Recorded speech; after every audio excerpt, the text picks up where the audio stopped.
അത് ചുവപ്പ് നാടയിൽ കുടുങ്ങി അവിടെ കിടക്കുകയാണ് ചെയ്യാറുള്ളത്. എന്തുതന്നെയാലും അതിന് മുന്നോടിയായി ഞാൻ നേരത്തെ പറഞ്ഞ, അതായത് എന്തുകൊണ്ട് അനുസ്മരണ പരിപാടികൾ നടത്തുന്നു എന്നുള്ള ഒരു ചെറിയ മറുപടി മാത്രമാണ്. അപ്പോൾ ഇവിടെ രാഘവമാഷും മാമമാഷൊക്കെ ഉണ്ടായിരുന്ന കാലത്ത് നമ്മൾ മറ്റുള്ളവരോട് അതുപോലെ ആകാശവാണി തുടങ്ങിയ പല സംഘടനകളോടും യോജിച്ചുകൊണ്ട് കാസർഗോഡ് വലിയ ഒരുപാട് പരിപാടികൾ നടത്തുന്ന രാഘവമാഷ് സജീവമാണ്. അതുപോലെ അദ്ദേഹത്തിൻ്റെ സാഹിത്യപ്രവർത്തനം വളരെ മനോഹരമായ ഒരു കയ്യെഴുത്തായിരുന്നു രാഘവമാഷ്.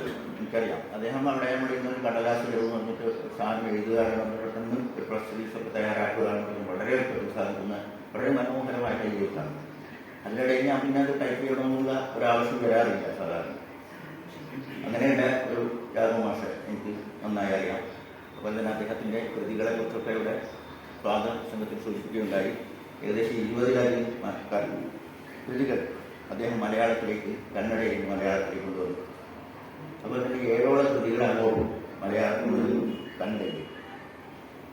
90 ഇന്ദിരേഗാന്ധിക്കാണ് ദേശീയ അവാർഡ് അദ്ദേഹത്തിന് ദേശീയ സാഹിത്യ അക്കാദമി അവാർഡ് കിട്ടുന്നു. അദ്ദേഹത്തിന് അതുമായി ഡൽഹിയിൽ പോകണം പറയുമ്പോൾ എന്നോട് പറയാണ്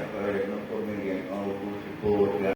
അതുപോലെ തന്നെ പിന്നെ കയ്യൂർ സമരം ഇതാറെ ചിരസ്മരണ കന്നഡയിൽ നിന്നും അതിനനുബന്ധിച്ച് വന്ന കന്നഡ ചിരസ്മരണ നോവൽ മലയാളത്തിലേക്ക് നോക്കി. അതിന്റെ പ്രത്യേകത എന്താണെന്ന് വെച്ചാൽ ആ കന്നഡ കൃതി എഴുതിയ ആ സാഹിത്യകാരനടക്കം അത് പ്രശസ്തമാവുന്നത് രാഘവമാഷ് വിവർത്തനത്തോടു കൂടിയെന്നാണ്. അദ്ദേഹത്തിന്റെ ആ വിവർത്തനത്തിന്റെ ഒരു മഹത്വമായി അത് പരിഗണിക്കേണ്ടതാണ്. അതുപോലെ തന്നെ ഒരുപാട് പിന്നെ എഴുത്തുകൾ, ഈ തുളു ഇതിനെക്കുറിച്ച് ഒരു കൃതി അദ്ദേഹം തുളു ഭാഷ നാടു ഭാഷ പേര് കാസർഗോഡിന്റെ തുളുവോടനുബന്ധിച്ചുള്ള ഒരുപാട്, കാസർഗോഡിന്റെ എന്നല്ല സൗത്ത് കാനറയുടെ ഒരുപാട് ചരിത്ര മുദ്രകൾ അതിൽ പതിവുള്ളത്. എനിക്ക് ഓർമ്മയില്ല, ഞാൻ നമ്മുടെ വളയത്തടിയും മൈപ്പാടി രാജാവിനെ കുറിച്ചൊക്കെ നമ്മളറിയാത്ത കാര്യങ്ങളൊക്കെ ഈ രാഘവമാഷ് ഈ പുസ്തകത്തിലൂടെ, ആ പുസ്തകമൊക്കെ ഇന്ന് കിട്ടാനില്ല എന്നുള്ളത് ഖേദകരമായ വസ്തുതയാണ്. അതൊക്കെ ഈ പുതിയ തലമുറ തീർച്ചയായും വായിക്കേണ്ട രാഘവമാഷിന്റെ കൃതികളിൽ ഒന്നാണെന്ന് ഞാൻ പറയാൻ പോവുകയാണ്. ചരിത്ര അതിനകത്ത് ആ കാര്യം പറയുന്നുണ്ട്. അതുകൊണ്ട് ഞാൻ മാതൃഭൂമിക്ക് അങ്ങനെ ഒരു കത്ത് എഴുതുന്നു. ഈ കത്ത് ഇതിനെ തുടർന്ന് ഒരാൾ രാഘവമാഷ വീട്ടിലേക്ക് വന്നു. രാഘവമാഷ വരാൻ പറഞ്ഞിട്ടുണ്ട്. രാഘവമാഷ വീട്ടിലേക്ക് വന്നു. രാഘവമാഷ അയാളെ ഞാനുമായിട്ട് കൂട്ടിക്കടിപ്പിച്ചു. അദ്ദേഹം പെരിയാരം ആസ്പത്രിയിലെ ഡോക്ടറായിരുന്നു. പേര് എനിക്ക് ഓർമ്മ കിട്ടുന്നില്ല. അദ്ദേഹം കൊല്ലം സ്വദേശിയായിരുന്നു. അദ്ദേഹത്തിന് പിതാവ് ഒരു ചരിത്രകാരനായിരുന്നു, ചരിത്ര അധ്യാപകൻ. അപ്പോൾ ഞാൻ ഈ തരത്തിലുള്ളൊരു ചരിത്ര കാര്യം സംബന്ധിച്ച് അത് രാഘവമാഷ് വെളിപ്പെടുത്തിയൊരു കാര്യമുണ്ട്. അബക്കാർ റാണിയെക്കുറിച്ചൊന്നും ഇവർക്കൊന്നും അറിയില്ല. ഇത് ഉണ്ടല്ലോ എന്ന് പറഞ്ഞിട്ട് ആ കത്ത്, എൻ്റെ മാതൃഭൂമിയിലെ കത്ത്, അത് വെച്ചിട്ടാണ് ഇദ്ദേഹം ഈ ഡോക്ടർ, വിദ്യാർത്ഥി ഡോക്ടർ ഇവിടെ വരികയും രാഘവമാഷ് അല്ല മാതൃഭൂമിയിൽ പോയിട്ട് അഹമ്മദ് മാഷെ കണ്ടു. അഹമ്മദ് മാഷാണ് ഇങ്ങോട്ട് അയക്കുന്നത്.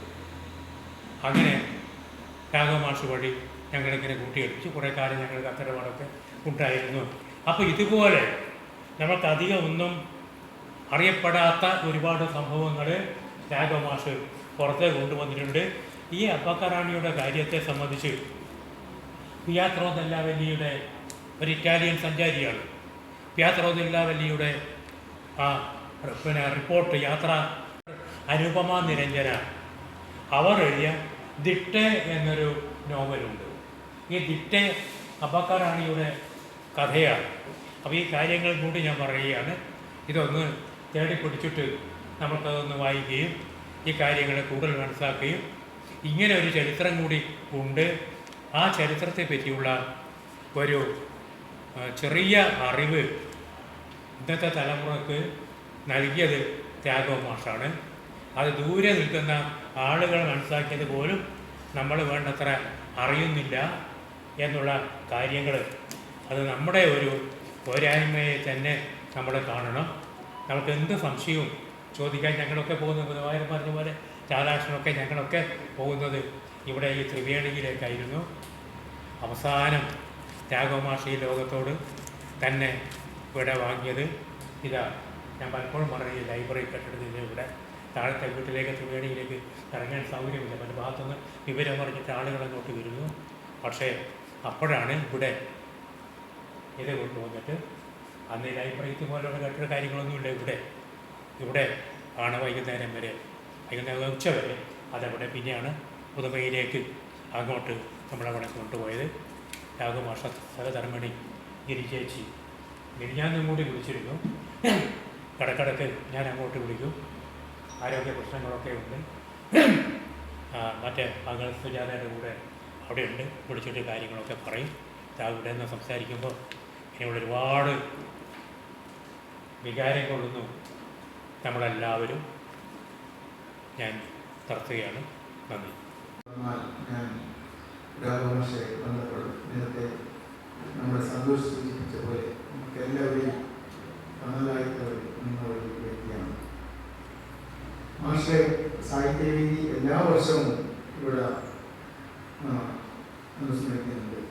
പക്ഷേ എനിക്കൊരു സൂചിപ്പിക്കാനുള്ളത് വലിയ അനുസ്മരണത്തിൽ പ്രസംഗത്തിൽ മാത്രമേ ഇത് ഒതുങ്ങേണ്ട ഒരു സംഗതിയല്ല. മാഷെക്കുറിച്ച് ഭാവി തലമുറയ്ക്ക് അറിയാൻ വേണ്ടി ഒരു സെമിനാറോ ഒരു ശില്പശാലയോ ഇങ്ങനെ ഫുൾ ഡേ ഒരു പരിപാടി ആക്കി സമാപനമായിട്ട് ഇങ്ങനത്തെ ഒരു പരിപാടിയാക്കണം നല്ലത്. അപ്പോൾ മാഷെക്കുറിച്ച് നമുക്ക് ഇപ്പോൾ തന്നെ പറഞ്ഞു കഴിഞ്ഞു. എന്താ പറയുക, മാഷെ പുസ്തകങ്ങളൊക്കെ കിട്ടാനില്ല.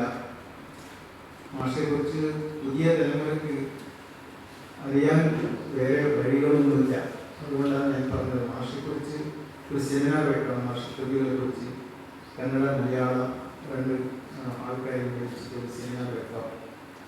വിവർത്തനത്തിനെ കുറിച്ച് അതിൻ്റെ ഒരു ശില്പശാല വെക്കാം.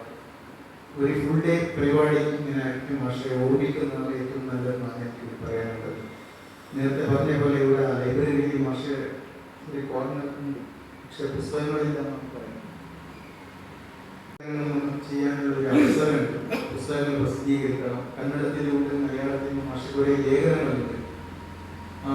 നമ്മുടെ കുമാർ മാഷന്റെ വീണപ്പൂവിൻ്റെ ഉപയോഗിച്ച് പരിഭാഷ ചെയ്യുമ്പോൾ അതിനൊരു നല്ലൊരു വ്യാഖ്യാനം എഴുതിയിട്ടുണ്ട് മാഷ്. ഉപയോഗിനെ കുറിച്ചും മാഷനെ കുറിച്ചും നല്ലൊരു ലേഖനങ്ങളുണ്ട്. അതെല്ലാം സമാഹരിച്ചിട്ട് ഇതുവരെ പബ്ലിഷ് ആവാത്ത കുറേ ലേഖനം, പുസ്തക രൂപത്തിൽ വരാത്ത കുറേ ലേഖനങ്ങൾ നമ്മൾ കളക്ട് ചെയ്തിട്ട് ചെയ്യാൻ പറ്റും. അതിന് ഫൈനാൻഷ്യലായിട്ട് തന്നെ സോഴ്സ് കണ്ടെത്തിയിട്ട് അങ്ങനെ ചെയ്യാൻ പറ്റും. അതാണ് മാഷ് നമ്മൾ പിന്നെയും ഓർക്കാനുള്ള ഒരു വഴിയായിട്ട് നമുക്ക് കാണാൻ പറ്റും. രാഘവ മാഷ് വിവർത്തനത്തിനെ കുറിച്ച് ഇപ്പോഴാണ് ഇവിടെ നമ്മുടെ രത്നാകരൻ, ഡോക്ടർ രത്നാകരൻ, പിന്നെ സാംസ്കാരിക പൈതൃകവും ഒക്കെ ഖനനം ചെയ്തിട്ട് പുറം ലോകത്തേക്ക് അവതരിപ്പിച്ച ഒരു ഹെർമൻ ഗുണ്ടറിനൊക്കെ സമാനനായ ഒരാളാണ് രാഘവ മാഷ് എന്ന് വേണമെങ്കിൽ പറയാം നമുക്ക്. കർണാടകത്തിലെ കിറ്റൽ ചെയ്തതുപോലെ, ഗോവിന്ദപ്പയ്യൊക്കെ ചെയ്തതുപോലെ. അപ്പോൾ ഇവിടെ നമുക്ക് ഈ നാട്ടിൽ കൃതികൾ അദ്ദേഹം എഴുതി. തുളു നാടു ഭാഷയും നാട്ടറിയും, അതുപോലെ തന്നെ പട്ടോലപ്പഴമ, ഈ കൃതികളൊക്കെ ഞാൻ കരുതിയിട്ടുണ്ട് രാഘവ മാഷക്കല്ലാതെ വേറെ ആർക്ക് എഴുതാൻ പറ്റും എന്നുള്ളതാണ്. തുളുനാടിൻ്റെ ചരിത്രം മാത്രമല്ല, അതിൻ്റെ വാമൊഴി വഴക്കങ്ങൾ, അതിൻ്റെ നാടോടി പാരമ്പര്യം, അതിലെ കലകൾ, അതിൻ്റെ സംസ്കൃതി, അതിലെ ചൊല്ലുകൾ, ഇതെല്ലാം അദ്ദേഹം സ്വാംശീകരിച്ചിട്ട് എന്താണ് തുളുനാട്, എന്താണ് തുളു ഭാഷ, അതിൻ്റെ ചരിത്രം എന്താണ് എന്നൊക്കെ സവിസ്തരം ആ പുസ്തകത്തിൽ എഴുതിയിട്ടുണ്ട്. അതൊരു ഇതിഹാസ സമാനമായ പുസ്തകമാണെന്ന് എനിക്ക് തോന്നിയിട്ടുണ്ട്. അതിൻ്റെ ചുവട് പിടിച്ചിട്ടാണ് ഞാൻ എൻ്റേതായ ചില എളിയ ശ്രമങ്ങളൊക്കെ നടത്തിയിരിക്കുന്നത്. അപ്പോൾ ഇതൊരു റെഫറൻസ് പുസ്തകമാണ്. അതുപോലെ തന്നെ ഈ പട്ടോലപ്പഴമ 2-3 ഭാഷാഭേദങ്ങളാണ് അതിൽ പരാമർശിക്കുന്നത്. സോമേശ്വരം പട്ടോല, അതുപോലെ തന്നെ പൈസിനി പട്ടോല, ഇങ്ങനെയുള്ള ചില പട്ടോലകളും അതിലെ ഇപ്പം വേണ്ടത്ര മനസ്സിലാകുന്നില്ല, ലഭ്യമല്ല എന്ന് പറഞ്ഞു.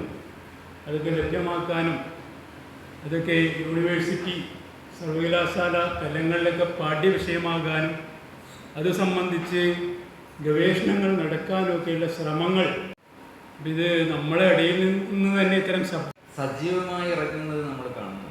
തുളുവിൻ്റെ അങ്ങനെയാണ് രാഘവ മാഷുമായിട്ട് ബന്ധപ്പെടുന്നത്. രാഘവ മാഷിലൂടെയാണ് മാധവകൃഷ്ണനിലൂടെ എത്തുന്നത്. പിൽക്കാലത്ത് രാഘവ മാഷ് ശരിക്കും ഒരു പോരാളിയായിട്ടാണ് എനിക്ക് തോന്നിയിട്ടുള്ളത്. ചിരസ്മരണയുടെ വിവർത്തനം അത് വായിക്കുമ്പോഴാണ് നമ്മൾ അതിൻ്റെ അങ്ങനെയാണ് സി രാഘവൻ എന്നൊരാൾ ഇവിടെ ഉണ്ടെന്ന് നമ്മളൊക്കെ ഞാനൊക്കെ സ്കൂളിൽ പഠിക്കുന്ന കാലത്ത് ആ പുസ്തകം വായിക്കുമ്പോഴാണ്. കാരണം കയ്യൂരിനെ കുറിച്ചുള്ള ഇവിടെ വേണ്ട രീതിയിൽ സ്വീകരിക്കപ്പെടുകയോ ഇവിടെ ഒരു ചർച്ചയ്ക്ക് പോലും ആരും മുൻപോട്ട് വരാതിരിക്കുകയും ചെയ്ത ഒരു സങ്കടകരമായ ഒരു സാഹചര്യത്തിലാണ് ഞാൻ നിൽക്കുന്നത്. ചന്ദ്രയിൽക്കരയിൽ ഏറെ ചർച്ച ചെയ്യപ്പെടുകയും ഏറെ വിവാദങ്ങൾ ഉണ്ടാക്കുകയും ചെയ്തിട്ട് പോലും അതിൻ്റെ 1ാം എഡിഷൻ പോലും വിൽക്കാൻ കഴിയാതിരിക്കുമ്പോൾ നമ്മൾ എന്ത് പറഞ്ഞിട്ടും എങ്ങനെയാണ് ഇത് ചെയ്യേണ്ടത് എന്നുള്ള അത് ഞാൻ തന്നെയാണ് അതിൻ്റെ മൊത്തം മുതൽ മുടക്ക് ഇറക്കിയിട്ട് പോലും അത് ഒരു കൈകൊള്ളുന്ന അനുഭവമാണെങ്കിൽ എങ്ങനെ ഞാൻ ഇതുമായിട്ട് മുമ്പോട്ട് പോകുമെന്നുള്ള ഒരു വലിയൊരു ചോദ്യം. ഒരു സ്മാരകം, ഒരു വ്യക്തിക്ക് സ്മാരകങ്ങൾ ഉണ്ടാകുന്നത് അത് അദ്ദേഹത്തിൻ്റെ പുസ്തകങ്ങളിലൂടെയാണ്. ടിപ്പു സുൽത്താനും സ്വപ്ന നൗകയും എന്ന ഈ പ്രസാദ് കന്നഡ നാടകത്തിൻ്റെ വളരെ എന്താ പറയണ്ടേ, അവിടെ സാമുദായിക ലഹള പോലും ഉണ്ടാകുന്ന ഒരു നാടകം എഴുതിയ ആ നാടകം ട്രാൻസ്ലേറ്റ് ചെയ്തപ്പോൾ മാതൃഭൂമിയിൽ നിന്നൊരു കത്ത് വന്നു, ഇത് ഞങ്ങൾ തൂക്കി വെക്കുകയാണ്, മറ്റുള്ളവർക്ക് തൂക്കി വെച്ചിട്ട് കൊടുക്കും, നിങ്ങൾക്കാണെങ്കിൽ 50% തരാമെന്ന്. ഇതാണ് നമ്മുടെ ഇന്നത്തെ അവസ്ഥ അല്ലേ? അപ്പോൾ ഈ ഒരു മേഖലയിൽ ഉണ്ടാകുന്ന ഒരുപാട് പ്രശ്നങ്ങൾ, ഞാനിപ്പോൾ ചന്ദ്രഗിരിക്കരയിലെ പ്രശ്നത്തെക്കുറിച്ച് പറയുമ്പോൾ അത് ഞാൻ പറഞ്ഞാൽ കുറച്ച് അധികമായി പോകുന്ന പേടിയുണ്ട്. നമുക്ക് ഇരുന്നാലോചിക്കാം. ഒരുപാട് പ്രശ്നങ്ങൾ ഉണ്ട്, നമ്മുടെ മുമ്പിലുണ്ട്. ഏതായാലും ഇന്ന് ഞാൻ 20 ജാലവിദ്യയുടെ എൻ്റെ അടുത്ത് പുതിയ എഡിഷനാണ്. അമ്മയുടെ അടുത്ത് 1964 എഡിഷൻ 1 രൂപ ആ പുസ്തകം ഇന്ന് അത് മറ്റു പുസ്തകങ്ങളുടെ ഇടയിലായിരുന്നു. അതുപോലെ ചന്ദ്രഗിരിക്കരയിലും അതിൻ്റെ മാനുസ്ക്രിപ്റ്റ് ഉണ്ടായിരുന്നില്ല. അപ്പോൾ അന്ന് ഈ ആഴ്ചയിൽ വന്നത് ഞാൻ ഒരുപാട് പലതിൻ്റെ അടിയിൽ നിന്ന് പറക്കിയെടുത്തിട്ട് ചെയ്തിട്ട് പോലും നമ്മുടെ അഭിമാനത്തോടെ പറയാൻ കഴിയുന്നു അതിൻ്റെ 2ാമത്തെ എഡിഷൻ ഇറങ്ങിയില്ല. അവിടെയാണ് ഒരു വലിയൊരു ചോദ്യചിഹ്നം നമ്മുടെ മുമ്പിൽ ഇങ്ങനെ നിൽക്കുന്നത് എന്ന് മാത്രം ഓർമ്മപ്പെടുത്തി നിർത്തട്ടെ. നന്ദി, നമസ്കാരം. അപ്പോൾ മിക്കവാറും പുസ്തകങ്ങൾ കയ്യിലുണ്ട്, പക്ഷെ പലതും നാഷണൽ ബുക്ക് ട്രസ്റ്റാണ് പ്രസിദ്ധീകരിച്ചത്. പല തുളുവിനെ കുറിച്ചിട്ടുള്ള ഭാഷാ ഇൻസ്റ്റിറ്റ്യൂട്ട് തിരുവനന്തപുരമാണ് പ്രസിദ്ധീകരിച്ചത്. അങ്ങനെ മറ്റ് UR അനന്തമൂർത്തിയുടെ പുസ്തകങ്ങളൊക്കെ DC ആണ്. അപ്പോൾ നമ്മുടെ ചിരസ്മരണയുടെ 50ാം വാർഷികമാണ് വരാൻ പോകുന്നത്. അത് translation is not the other side of the carpet, it is the better side of the carpet എന്ന് സുകുമാർ അഴീക്കോടിനെ കൊണ്ട് പറയിക്കാൻ അച്ഛന് കഴിഞ്ഞിട്ടുണ്ട്. അച്ഛൻ്റെ ഷഷ്ടിപൂർത്തി ആഘോഷവേളയിൽ സുകുമാർ അഴീക്കോട് ഇങ്ങനെ ഒരു പ്രസ്താവന നടത്തിയിട്ടുണ്ട്. അദ്ദേഹം ഒറിജിനൽ ടെക്സ്റ്റിലുള്ള വേണ്ടാത്ത കാര്യങ്ങളൊക്കെ കളയുകയും ഒരു വാക്യൂം ക്ലീനർ പോലെ ക്ലീൻ ആക്കുകയും ഈ the other side of the carpet അല്ല, he made it as a better side of the carpet എന്ന് സുകുമാർ അഴീക്കോടിനെ കൊണ്ട് പറയിക്കാൻ മാത്രം ഉള്ള ഒരു ഡെപ്ത് അച്ഛനുണ്ടായിരുന്നു എന്ന് കൂടി അനുസ്മരിക്കുന്നു.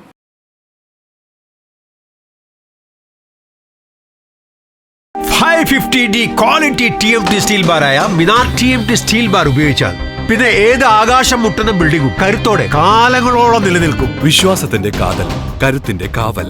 Minar TMT Temcore FE 550D steel bar. Mariam body ലോഷന് വെല്ലുന്ന ഒരു ലോഷൻ നമ്മുടെ കയ്യിലെത്തിയിട്ടുണ്ട്. അൽ ഫലാജ് പെർഫ്യൂം ഇൻഡസ്ട്രി എന്നുള്ള ബ്രാൻഡിന്റെ മുസ്കാൻ എന്ന് പറഞ്ഞിട്ടുള്ള ഒരു ബോഡി ലോഷൻ ആണ്. ഇതിന്റെ ബോക്സും കാര്യങ്ങളൊക്കെ ഇതാ ഈ രൂപത്തിലാണ്. നല്ലൊരു ഗിഫ്റ്റിംഗ് പ്രസന്റേഷനും കാര്യങ്ങളൊക്കെ കൊടുത്തിട്ടുണ്ട്. ഇവിടെ നല്ലൊരു മുസ്കാൻ എന്ന അറബിയിൽ കാലിഗ്രഫിയും കാര്യങ്ങളൊക്കെ കൊടുത്തിട്ടുണ്ട്. നല്ല ബ്യൂട്ടിഫുൾ ആയിട്ടുള്ള പ്രസന്റേഷൻ കേട്ടോ. ജസ്റ്റ് ഓപ്പൺ ചെയ്തുതരാം. ഈ രൂപത്തിലായിരിക്കും ഇതിന്റെ ഓപ്പണിംഗും പ്രസന്റേഷനും വരുന്നത്. ഇതാണ് മുസ്കാൻ എന്ന് പറഞ്ഞിട്ടുള്ള ബോഡി ലോഷൻ. എന്റെ മോനെ ഇതിന്റെ സ്മെല്ല് സ്നിഫ് ചെയ്യുന്ന വേണം, വേറെ ലെവൽ സ്മെല്ല്. കാരണം കാരണം മറിയം ബോഡി ലോഷൻ വർഷങ്ങളായിട്ട് ഞാൻ യൂസ് ചെയ്തുകൊണ്ടിരിക്കുന്ന ഒരു ബോഡി ലോഷൻ ആയിരുന്നു. പക്ഷേ മുസ്കാൻ കിട്ടിയതിന് ശേഷം മറിയം ബോഡി ലോഷൻ ഒന്നുമല്ല ചെയ്യുന്ന ഓൾമോസ്റ്റ് ഒരു 99.9% പേരും ഈ ഒരു ഫ്രാഗ്രൻസ് ഇഷ്ടപ്പെടും. കാരണം നല്ലൊരു സ്വീറ്റ് ആയിട്ടുള്ള floral, fruity, vanilla, creamy, candy, milky സ്മെല്ലാണ് മുസ്കാനിൽ വരുന്നത്. വേറെ ലെവൽ സാധനം. ട്രൈ ചെയ്ത് നോക്കി, ഏതായാലും ഡിസപ്പോയിന്റഡ് ആവില്ല. മറിയത്തിനെക്കാട്ടിയും അത്യാവശ്യം നല്ല ലാസ്റ്റിംഗ് കിട്ടുന്നുണ്ട്. ഇത് നിങ്ങൾ GCCയിലൊക്കെ കുളിച്ച് കഴിഞ്ഞ ശേഷം നെക്കിലൊക്കെ അപ്ലൈ ചെയ്യുക, എന്നിട്ട് ക്ലോത്തും കാര്യങ്ങളൊക്കെ ഇട്ട് നിങ്ങൾ ഓഫീസിലൊക്കെ പോയി തിരിച്ചു വന്ന് നിങ്ങൾ ക്ലോത്ത് ചേഞ്ച് ചെയ്യുന്ന സമയത്തും ഈ ഒരു സ്മെല്ല്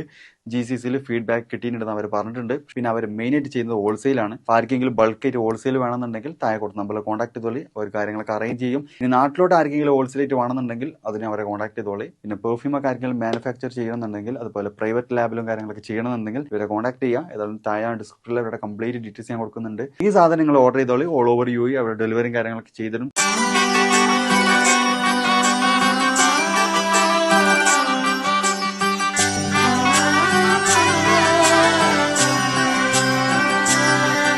ഇവളണിയും പൊന്നല്ലേ, കനവുണരും ദിനമല്ലേ, മുഞ്ചത്തി പെണ്ണിൻ മനം,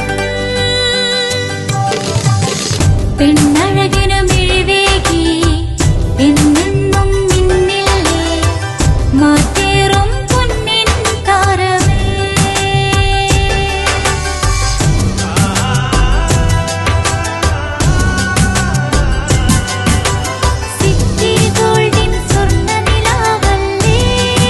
City Gold, Gold and Diamonds, Kerala and Karnataka, the glow of purity.